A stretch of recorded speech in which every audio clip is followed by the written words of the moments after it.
Hello friends, नमस्ते। मेरा नाम डॉक्टर संजीव बत्रा है। स्वागत है मेरी क्लास में आपका। ये मेरी चौथी क्लास है पेनल्टी एंड प्रोसिक्यूशन के टॉपिक के ऊपर।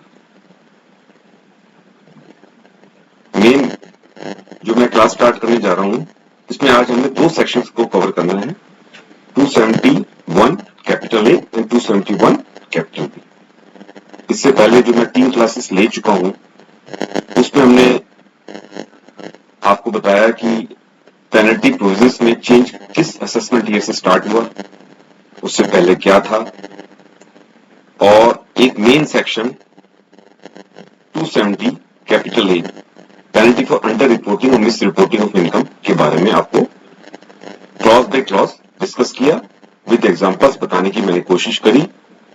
कुछ क्वेरीज भी मेरे पास आई, उसके ऊपर भी मैंने डिस्कस किया, और साथ में ये बताने की कोशिश भी करी कि जो हम पेनल्टी प्रोविजंस हैं उनको कौन कौन लगा सकता है, किस अथॉरिटी को ये पावर है, उसको पावर को कैसे वो यूटिलाइज करेंगे, इन राइटिंग में ऑर्डर होंगे, ये सब चीज। और साथ में ये भी बताया मैंने आपको कि इस सेक्शन के ऊपर 270 कैपिटल ए में जब भी पेनल्टी लगेगी तो इम्यूनिटी ग्रांट हो सकती है, तो किन सर्कमस्टांसेस में इम्यूनिटी ग्रांट हो सकती है। यानी कि हमने दो सेक्शंस कवर किए पिछली 3 क्लासेस में। मेन देखा जाए तो 270 capital A and 270 double A.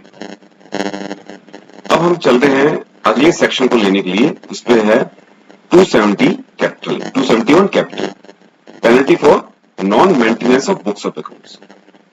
ये दिखने में बहुत ही छोटा सा सेक्शन लगता है, इसमें ज्यादा प्रोविजंस नहीं है, आपको लगेगा बहुत छोटा है, लेकिन इसके पीछे जो सब सेक्शन से रिलेटेड जो सब सेक्शंस हैं उनके बारे में बताना आपको बहुत जरूरी है। नहीं तो ये कहानी अधूरी रह जाएगी इस पेनल्टी को अगर हमने उस पॉइंट को, उस सेक्शन को डिस्कस नहीं किया।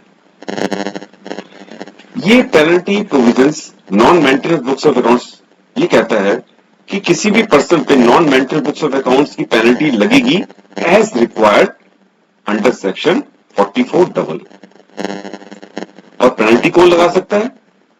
Assessing officer, joint commissioner appeals और commissioner of income tax appeals लगा सकते हैं। अब यहां पे मेन जो सब सेक्शन की बात करता है वो है सेक्शन 44 की। सेक्शन 44, अच्छा ये आपको बताना रह गया कि इसमें पेनल्टी कितनी लगेगी। पेनल्टी 25,000 रुपए की एक फिक्स अमाउंट, लमसम अमाउंट इसमें लगा रखा है कि 25,000 रुपए की पेनल्टी लगेगी। मतलब person shall be liable to pay penalty at the rate of penalty a sum of rupees 25,000 for non maintenance of books of account. मतलब उसको 25,000 रुपए की पेनल्टी उस पर लगाई जाएगी अगर वो बुक्स ऑफ अकाउंट्स मेंटेन नहीं करता, जिसमें उसका डिफॉल्ट रहता है। अब हम आते हैं कि सेक्शन 44 जो मेन सेक्शन है जिसके बारे में डिस्कस करता है कि एज रिक्वायर्ड अंडर सेक्शन 44 मतलब उसमें क्या प्रोविजन है कि बुक्स ऑफ अकाउंट्स हमें मेंटेन करनी जरूरी है। अब 44 क्या कहता है? 44 प्रोफेशंस को दो भागों में डिवाइड करता है, बिजनेस प्रोफेशन को दो भागों में डिवाइड करता है, specified profession and non specified professions. अब स्पेसिफाइड प्रोफेशंस कौन से हैं? स्पेसिफाइड प्रोफेशन रूल 6F में बताए गए हैं, जिसमें बताया गया कि legal, medical, engineering, architectural, accountancy और आपका ऑथराइज्ड रिप्रेजेंटेटिव, कंपनी सेक्रेटरी और इंफॉर्मेशन टेक्नोलॉजी, ये सब, और technical consultancy, income from technical consultant, ये सारे के सारे प्रोफेशंस स्पेसिफिक प्रोफेशंस में आते हैं, रूल 6F में मेंशन किए गए। अब जो रूल 6F जो है हमारा, इसको फर्दर डिवाइड करता है दो पार्ट्स के अंदर। एक तो है इसके अंदर जब आपकी receipt for the total gross receipt सारे साल की पिछले 3 सालों में, यानी कि इसको हम कहते हैं कि gross receipt of 3 years immediately preceding to the previous year. ये वर्ड इंग्लिश में प्रोविजन में मेंशन किया गया, मतलब कि आपके जो करंट असेसमेंट ईयर चल रहा है, करंट प्रीवियस ईयर चल रहा है, मान लीजिए इस टाइम चल रहा है हमारा करंट प्रीवियस ईयर 22-23 चल रहा है, मान लीजिए चल रहा है। अब ये कहता है कि इससे पिछले 3 साल, यानी 22-23 चल रहा है तो 21-22, 20-21 और 19-20, इन 3 सालों में से किसी भी एक साल के अंदर any of the 3 assessment year, यानी 3 प्रीवियस ईयर, अगर उसकी ग्रॉस रिसीट 1.5 लाख से ऊपर हो जाती है तो उसको बुक्स ऑफ अकाउंट्स मेंटेन करनी जरूरी है। लेकिन बुक्स ऑफ अकाउंट्स को रूल 6F स्पेसिफाई नहीं करता इस केस में जहां भी 1.5 लाख से कम की ग्रॉस रिसीट होगी। अब स्पेसिफाइड प्रोफेशन तो मैंने आपको बता दी है, साथ में ये भी बता दिए 1.5 लाख तक की होगी तो बुक्स ऑफ अकाउंट्स मेंटेन करनी उसके लिए जरूरी है। लेकिन बुक्स ऑफ अकाउंट कौन सी होंगी? यहां पे एक्ट कहता है कि एओ को लगना चाहिए कि ये चीजें मेंटेन करेगा तो मैं इनकम को कंप्यूट कर पाऊंगा। मतलब एओ की फैसिलिटी के हिसाब से बुक्स ऑफ अकाउंट्स को मेंटेन किया जाए, उसको इनेबल किया जाए, जिससे वो इनकम को असेसिंग कंप्यूट किया जाए और एओ सेटिस्फाई हो, तो उस हिसाब से उस बुक्स ऑफ अकाउंट्स को वो स्पेसिफाइड प्रोफेशन मेंटेन करेगा। एक तो ये पार्ट हो गया।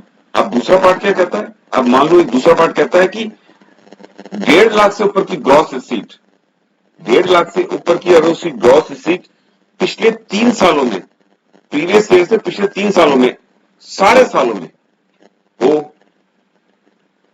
तब उसको बुक्स ऑफ अकाउंट्स मेंटेन करनी कंपलसरी है, मैंडेटरी है। और उसमें बुक्स ऑफ अकाउंट्स को वो मेंशन भी करता है कि कौन कौन सी उसको बुक्स ऑफ अकाउंट्स मेंटेन करनी पड़ेगी। अब यहां पे मान लीजिए कोई न्यूली सेटअप अंडरटेकिंग है, न्यूली सेटअप बिजनेस है, उस केस में क्या करेंगे हम सोचेंगे। उस केस में एक्ट कहता है कि अगर न्यूली सेटअप उसकी अंडरटेकिंग है तो उस साल के अंदर उसको लगता है कि मेरी 1.5 लाख से क्रॉस कर जाएगी या 1.5 लाख तक की होगी, तो वो बुक्स ऑफ अकाउंट्स को मेंटेन करना उसके लिए जरूरी हो जाएगा। अब यहां पे बुक्स ऑफ अकाउंट्स कौन सी होंगी? ये कहता है कैश बुक भी मेंटेन करनी पड़ेगी, उसको जर्नल भी मेंटेन करना पड़ेगा, लेजर भी मेंटेन करना पड़ेगा, कार्बन कॉपीज ऑफ बिल्स भी मेंटेन करनी पड़ेगी और ओरिजिनल इनवॉइस भी मेंटेन करने पड़ेंगे। और मेडिकल लाइन में कोई आदमी है तो उसको केस रजिस्टर, पेशेंट का केस रजिस्टर भी मेंटेन करना पड़ेगा और ड्रग इन्वेंट्री भी मेंटेन करनी पड़ेगी। अच्छा, इसमें एक चीज बताना मैं आपको रह गया कि जो हमारे स्पेसिफिक प्रोफेशन उसमें फिल्म आर्टिस्ट भी आते हैं। अब फिल्म आर्टिस्ट जो कि प्रोडक्शन से रिलेटेड है, अब प्रोडक्शन से रिलेटेड, या वो कहता है कि मान लीजिए एक पिक्चर बन रही है, उसके अंदर जितने भी होते हैं, क्या होते हैं? प्रोड्यूसर होगा, एक्टर होगा, एक्ट्रेस होगी, म्यूजिक डायरेक्टर होगा, आर्ट डायरेक्टर होगा और डांस डायरेक्टर होगा। ये सब डायरेक्टर, ये सब चीजें उनको स्पेसिफिक प्रोफेशन में डाल दिया गया। फिल्म आर्टिस्ट की जो डेफिनेशन है उसको इंक्लूड करती है ये सारे प्रोफेशन। तो ये सब चीजें स्पेसिफिक प्रोफेशन में आएंगी। इसमें आपको मैंने 2 चीजों में डिवाइड कर दिया है इसमें कि 1.5 लाख तक की होगी स्पेसिफिक प्रोफेशन की इनकम, तब भी उसको बुक्स ऑफ अकाउंट मेंटेन करनी जरूरी है। और पिछले किसी भी एक साल के अंदर any of the 3 previous year के अंदर 1.5 लाख तक की रिसीट होगी तो उसको बुक्स ऑफ अकाउंट मेंटेन करनी जरूरी है तब भी। और 1.5 लाख से ऊपर होगी तब तो बहुत मैंडेटरी है उसको बुक्स ऑफ अकाउंट्स मेंटेन करनी। और बुक्स ऑफ अकाउंट्स को बताया गया कि कौन कौन सी बुक्स ऑफ अकाउंट्स को मेंटेन करनी जरूरी है। अब हम इसमें नॉन स्पेसिफिक प्रोफेशन में आते हैं। नॉन स्पेसिफिक प्रोफेशन कहता है कि अगर उसकी इनकम 2.5 लाख तक की है और उसकी जो रिसीट टर्नओवर है और सेल्स है, टोटल सेल्स है, उसकी 25 लाख तक की है, तो उस केस में नॉन स्पेसिफाइड प्रोफेशन के केस में उसको बुक्स ऑफ अकाउंट्स मेंटेन करनी जरूरी नहीं है। ये उस केस में होगा कि ऑल 3 प्रीवियस ईयर्स वो देखेगा, in all 3 immediately previous year देखेगा, करंट प्रीवियस ईयर से पहले के। मान लो एग्जांपल में लेते हैं दोबारा से हम कि अगर 22-23 असेसमेंट प्रीवियस ईयर चल रहा है आपका, तो पिछले 3 साल 21-22, 20-21, 19-20, पिछले 3 सालों में ऑल 3 इयर्स में उसकी अगर 2.5 लाख से ऊपर की इनकम है और 2.5 लाख तक की इनकम है और उसकी 25 लाख तक की सेल है, टर्नओवर, सेल्स, रिसीट है टोटल, तो उसको बुक्स ऑफ अकाउंट्स मेंटेन करनी जरूरी नहीं है अंडर सेक्शन 44 डबल। लेकिन यहां पे एक्सेप्शन आती है एक, जो कि 17-18 से एप्लीकेबल हुई है।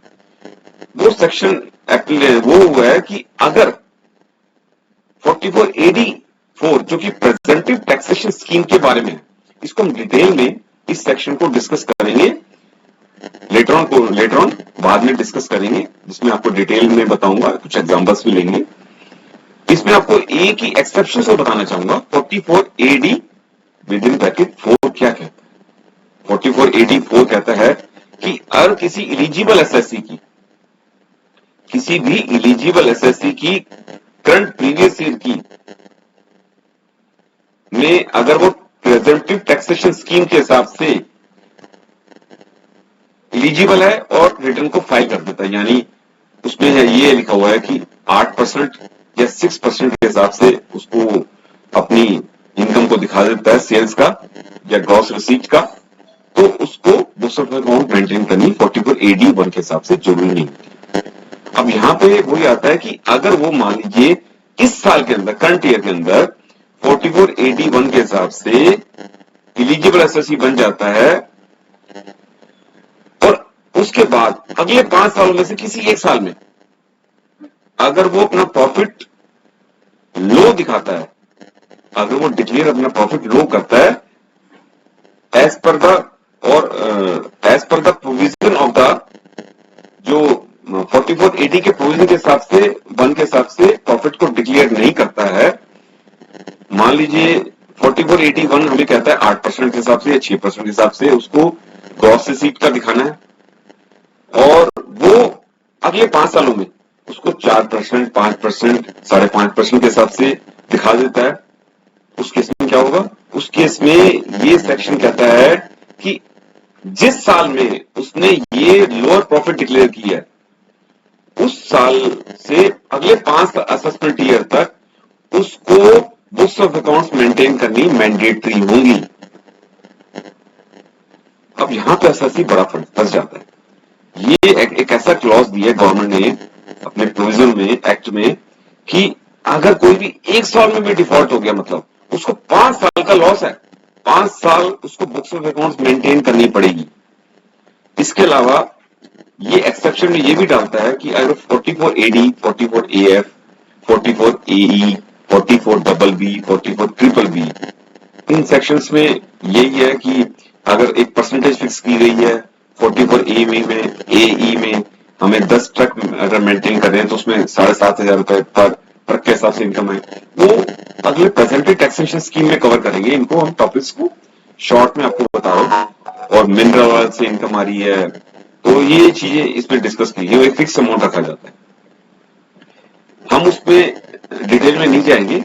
उसमें एक्सेप्शन डाल दी गई है कि अगर प्रॉफिट एंड अगर वो कोई भी प्रॉफिट दिखाता है उस प्रोविजन से लो, मान लीजिए जो भी अमाउंट फिक्स किया गया है उससे लो दिखाता है और उसकी income maximum not chargeable to tax से ज्यादा की है, maximum amount not chargeable to tax से ज्यादा की, यानी 2.5 लाख या 3 लाख से ज्यादा की उसकी इनकम है, तो उसको बुक्स ऑफ अकाउंट्स मेंटेन करनी तब भी जरूरी होंगी क्योंकि उसने प्रॉफिट अपना कम दिखाया है as per the provision of that section. दो सेक्शन नहीं दिखाया, जो कि सेक्शंस हैं 44AD, 44AE, 44AF, 44BB, 44BB। तो ये सब चीजें हमारा जो 271A का जो पेनल्टी का सेक्शन है ये बताता है कि 44AA के हिसाब से जब भी बुक्स ऑफ अकाउंट्स मेंटेन नहीं करेगा 80% तो उसको 271A के अंदर 25,000 रुपए तक की पेनल्टी इंपोज करेगा। कौन? असेसिंग ऑफिसर या CIT अपील या ज्वाइंट कमीशन अपील। तो यहां पे हमारा 271A सेक्शन खत्म होता है। अगला सेक्शन इसमें हम ले रहे हैं 271B। 271B penalty when the assessee fails to get their books of accounts audited. ये हमारा सेक्शन आप स्क्रीन पे देख पाएंगे अभी मैं निकालता हूं। ये failure to gets account audit 271B, इसमें इस सेक्शन में हमारा पेनल्टी कितनी लगेगी और पेनल्टी को कौन लगाएगा, इसमें असेसिंग ऑफिसर पेनल्टी लगा सकता है कितने तक की, 0.5% ऑफ द टर्नओवर और 1.5 लाख रुपए विच एवर इज लेस। अगर कोई भी आदमी कोई भी पर्सन अपनी बुक्स ऑफ अकाउंट्स उसको ऑडिट करवाना किसी अकाउंटेंट से, अकाउंटेंट की डेफिनेशन सेक्शन 288 में डिफाइन की गई है, अकाउंटेंट कौन होते हैं, उससे ऑडिट नहीं करा पाता या अपनी रिपोर्ट को फर्निश नहीं कर पाता, तब भी दोनों कंडीशन ऑडिट नहीं करवा पाता या फर्निश नहीं करता ऑनलाइन अपनी रिपोर्ट को, तब भी उसको ये पेनल्टी इंपोज कर सकता है असेसिंग ऑफिसर। कितनी, 0.5% ऑफ द टर्नओवर और ग्रॉस रिसीट और टोटल सेल्स और 1,50,000 विच एवर इज लेस। अब इसमें 44AB के अंदर वही कुछ क्लॉजेज हैं कि, और ये कहता है कि 271B के अंदर जैसे 271A के अंदर था वैसे 271B के अंदर एक्ट कहता है कि अगर वो 44AB को प्रोविजन को फॉलो नहीं कर पाता, मतलब ऑडिट रिपोर्ट नहीं सबमिट कर पाता या अकाउंट्स को ऑडिट नहीं कर पाता, तो उसको ये पेनल्टी लगेगी। अब 44AB क्या कहता है, अब हमने बुक्स ऑफ अकाउंट्स में देखा था 44AA था, यहाँ 44AB है। 44AB हमें बताता है कि कब बुक्स ऑफ अकाउंट्स को ऑडिट करना किसी भी एसएससी के लिए जरूरी होगा। वो ये कहता है कि अगर उसकी total sale receipts, total receipts, turnover 1 crore से ऊपर एक्सीड करती है तो उसको बुक्स ऑफ अकाउंट्स को ऑडिट कराना मैंडेटरी है उसके। अब यहां पे एक कंडीशन, गवर्नमेंट ने 2 कंडीशनों को ऐड कर दिया और बड़ा रिलीफ दिया एसएससी को, और ये रिलीफ लेके एसएससी के लिए बुक्स ऑफ अकाउंट्स को ऑडिट करना जरूरी नहीं है। सिर्फ उसको एक ही बात करनी है कि कैश ट्रांजैक्शंस को, कैश का लेन या देना दोनों को कम करना पड़ेगा। कितने तक, वो ये कहता है कि 5% of the total receipt, gross sales और turnover 5% of the total receipt. Total receipt मतलब कोई भी रिसीट आ रही है और तो वो कैश में लेगा 5% से ज्यादा की, ऐसी 5% से ज्यादा की टोटल पेमेंट नहीं करेगा, अपनी टोटल पेमेंट का 5% ज्यादा नहीं करेगा, तो उसको गवर्नमेंट कहती है 10 करोड़ रुपए तक, उसको 10 करोड़ रुपए तक की टर्नओवर के केस में उसको ऑडिट कराना जरूरी नहीं होगा किसी भी। अब उसकी ऑडिट फीस बच गई, उसके पैसे बच गए और उसको ऑडिट का झंझट भी खत्म हो जाता है। तो गवर्नमेंट ने एक बहुत बड़ा रिलीफ एसएससी को दिया, लेकिन एक्सेप्शन यहां भी डाल दी है। यहां ये कहता है कि जैसे आपको मैंने 44AA के अंदर बताया था, वही सेम सेक्शन को यहां पे भी लाया गया। सबसे पहले हम वो डिस्कस करते हैं 44AD4 को। 44AD4 में वो ये कहता है कि इलिजिबल एसएससी किसी साल में अगर 44AD1 के हिसाब से एलिजिबल एसएससी बन जाता है, उसको रिलीफ मिल जाता है, प्रेजेंटिव टैक्सेशन स्कीम में आ जाता है, तो उस केस में मान लीजिए 1 साल उसने प्रेजेंटिव टैक्सेशन स्कीम की तरफ से रिटर्न ऑन इनकम भर दी और उसने अपना ऑडिट करना उसके लिए कंपल्सरी नहीं हुआ, बच गया कि ऑडिट नहीं कराना पड़ेगा। और उसके लिए लिमिट क्या है, 2 करोड़ तक की, जो कि अब 2024-25 से उसकी जो लिमिट बढ़ा के 3 करोड़ तक कर दी गई है। तो गवर्नमेंट रिलीफ देने को तैयार है, बशर्ते प्रोवाइडेड कि एसएससी भी अपना ईमानदारी से फेयर और रीजनेबल वे में और टैक्स दे। तो गवर्नमेंट भी रिलीफ देने को तैयार है, ला रही है केसेस, ला रही है कि कंडीशन ला रही है कि ये कंडीशन फॉलो करेगा तो उसको रिलीफ देगी। तो अगर 44AD1 के हिसाब से अगर वो अपनी इनकम को डिक्लेयर कर देता है 1 साल के अंदर, लेकिन अगले उसके 5 साल असेसमेंट ईयर में से कोई एक साल अगर वो डिक्लेयर नहीं करता तो उसको बुक्स ऑफ अकाउंट्स मेंटेन करनी भी जरूरी है, उसको बुक्स ऑफ अकाउंट्स का ऑडिट कराना भी जरूरी होगा अगले 5 साल तक। जिस साल में उसका डिफॉल्ट हो गया, मान लीजिए प्रॉफिट उसने उस फिक्स परसेंटेज या जो भी अमाउंट होगा उसके हिसाब से डिक्लेयर नहीं करता, तो उसके लिए बुक्स ऑफ अकाउंट्स का ऑडिट कराना मैंडेटरी हो गया। 44 AD 4G कहते हैं। अब हम आते हैं, अगर उसने इनकम 44 जो एक्सेप्शन का दूसरे क्लॉज में आते हैं, 44 AD, 44 AE, 44 AF, 44 BB, 44 BBB, अगर प्रॉफिट अपना जो प्रेजेंटली टैक्सेशन स्कीम में अमाउंट बताया गया उसके हिसाब से डिक्लेयर नहीं कर पाता, तो लो रहता है उसका मतलब प्रॉफिट, तब भी उसके लिए बुक्स ऑफ अकाउंट्स को ऑडिट कराना जरूरी होगा। अब ये केस हमारे पास अगर प्रोफेशन आ जाए, प्रोफेशनल इनकम का किसी प्रोफेशनल का आ जाए, उस केस में लिमिट रखी गई है 50 लाख तक की।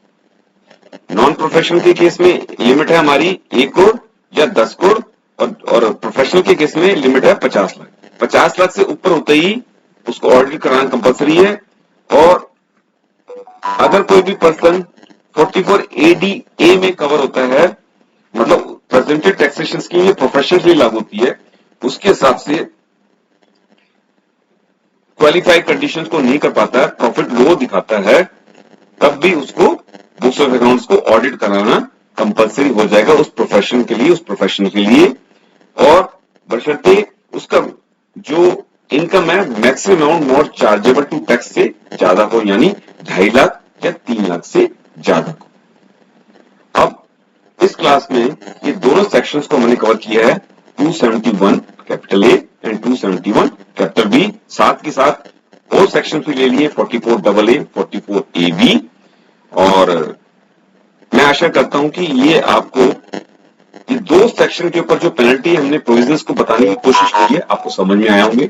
इससे रिलेटेड कोई भी क्वेरी हो तो प्लीज हमें बताएं, और आप इस लिंक पे भेज भी सकते हैं और अपने कमेंट्स में भी डाल सकते हैं। मेरी क्लास अगर पसंद आई हो तो इसको लाइक करें, शेयर करें, सब्सक्राइब करें।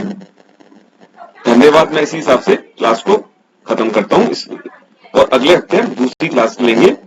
बहुत लोगों की डिमांड आ रही है कि नॉन रेजिडेंट रेजिडेंशियल स्टेटस पे क्लास लो, तो मैं कोशिश करूंगा कि अगली क्लास हम रेजिडेंशियल स्टेटस पे स्टार्ट करें। धन्यवाद अगेन।